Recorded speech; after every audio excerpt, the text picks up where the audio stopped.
4 ans après le drame dont le résumé figure dans la description de cette vidéo, Victor Hugo écrivit un poème intitulé Charles Vacquerie, rendant hommage à son gendre qui a tout tenté pour sauver Léopoldine avant de sombrer avec elle. Poème de Victor Hugo intitulé Charles Vacquerie. Il ne sera pas dit que ce jeune homme, ô deuil, ce sera de ses mains ouverts l'affreux cercueil où séjourne l'ombre abhorrée, hélas, et qu'il aura lui-même dans la mort de ses jours généreux, encore plein jusqu'au bord, renversé la coupe dorée, et que sa mère, pâle et perdant la raison, aura vu rapporter au seuil de sa maison, sous un suaire au pli funèbre, ce fils, naguère encore pareil au jour qui naît, maintenant blême et froid, tel que la mort venait de le faire pour les ténèbres. Il ne sera pas dit qu'il sera mort ainsi, qu'il aura, cœur profond et par l'amour saisi, donné sa vie à ma colombe, et qu'il l'aura suivi au lieu morne et voilé sans que la voix du Père à genoux ait parlé à cette âme dans cette tombe.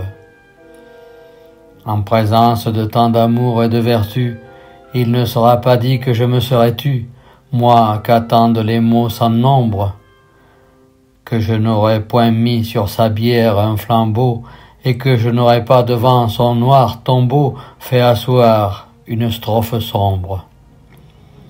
N'ayant pu la sauver, il a voulu mourir. Sois béni, toi qui, jeune, à l'âge où vient s'offrir l'espérance joyeuse encore, pouvant rester, survivre, épuiser tes printemps, ayant devant les yeux l'azur de tes 20 ans et le sourire de l'aurore, à tout ce que promet la jeunesse, au plaisir, aux nouvelles amours, aux oublieux désirs par qui toute peine est bannie, à l'avenir, trésor des jours à peine éclos, à la vie, au soleil, préféra sous les flots l'étreinte de cette agonie. Oh, quelle sombre joie cet être charmant, de se voir embrassé au suprême moment par ton doux désespoir fidèle.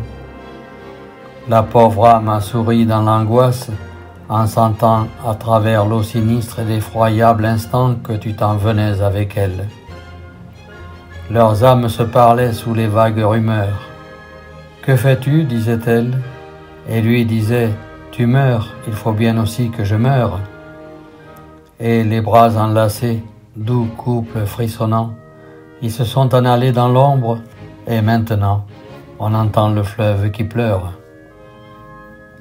Puisque tu fus si grand, puisque tu fus si doux que de vouloir mourir, jeune homme, amant, époux, qu'à jamais l'aube en ta nuit brille, et à jamais sur toi l'ombre de Dieu penchée, sois béni sous la pierre où te voilà couché. Dors, mon fils, auprès de ma fille. Sois béni, que la brise et que l'oiseau des bois, passant mystérieux de leur plus douce voix, te parlent dans ta maison sombre, que la source te pleure avec sa goutte d'eau, que le frais liseron se glisse en ton tombeau comme une caresse de l'ombre.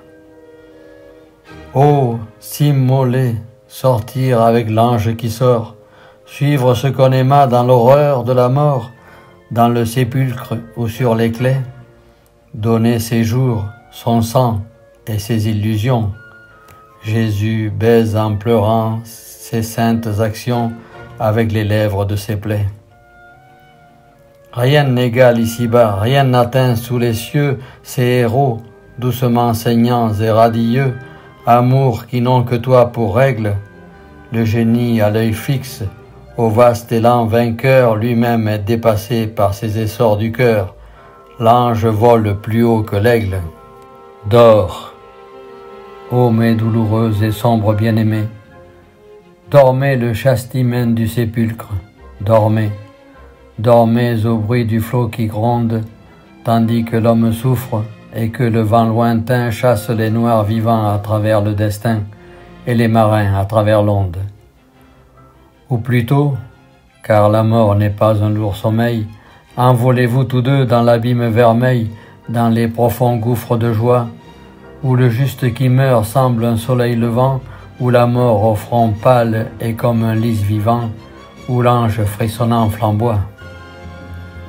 Fuyez, mes doux oiseaux, évadez-vous tous deux, loin de notre nuit froide et loin du mal hideux, franchissez les terres d'un coup d'aile. Volez loin de ce monde âpre hiver sans clarté, vers cette radieuse et bleue éternité dont l'âme humaine est l'hirondelle.